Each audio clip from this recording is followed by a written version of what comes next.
నమోదవుతున్నాయి. ఈ తరుణంలో వాతావరణ శాఖ శుభవార్త చెప్పింది. వాతావరణ శాఖ అంచనాల ప్రకారం ఈ ఏడాది నైరుతి రుతుపవనాలు సమయానికంటే ముందే అండమాన్ నికోబార్ ను తాకబోతున్నాయి. రుతుపవనాలు మే 19న అండమాన్ నికోబార్ కు చేరుకునే అవకాశం ఉంది. ఆ తర్వాత దేశంలోని ఇతర ప్రాంతాల వైపు కదులుతాయి.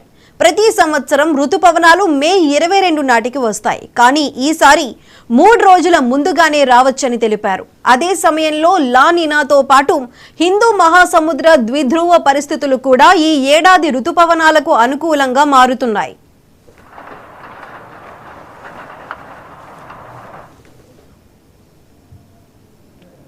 ఈ నెల ప్రారంభంలో కూడా మే నెలలో సాధారణం కంటే ఎక్కువ వర్షపాతం నమోదవుతుందని ఐఎండీ అంచనా వేసింది.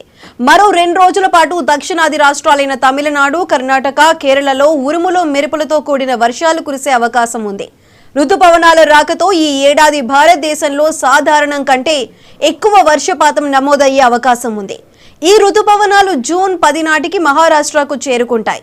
జూన్ 15కు గుజరాత్, మధ్యప్రదేశ్, ఛత్తీస్గఢ్, జార్ఖండ్, బీహార్లకు ప్రవేశిస్తాయి.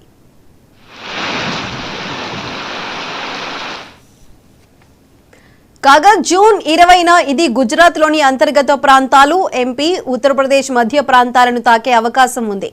ఈ కార్యకలాపాలపై వాతావరణ శాఖ నిరంతరం పర్యవేక్షిస్తోంది. ఇది కాకుండా జూన్ 25 నాటికి హిమాచల్ ప్రదేశ్, ఉత్తరాఖండ్, కాశ్మీర్కు చేరుకుంటాయి. జూన్ 30న అది రాజస్థాన్, ఢిల్లీ, హర్యానా, పంజాబ్లకు చేరుతాయి. జూలై 8 నాటికి రుతుపవనాలు మొత్తం దేశాన్ని కవర్ చేస్తాయి.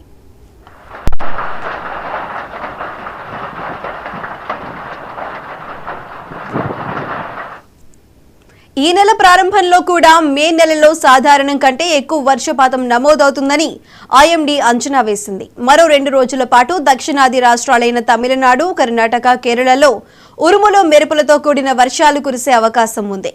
రుతుపవనాల రాకతో ఈ ఏడాది భారతదేశంలో సాధారణం కంటే ఎక్కువ వర్షపాతం నమోదయ్యే అవకాశం ఉంది.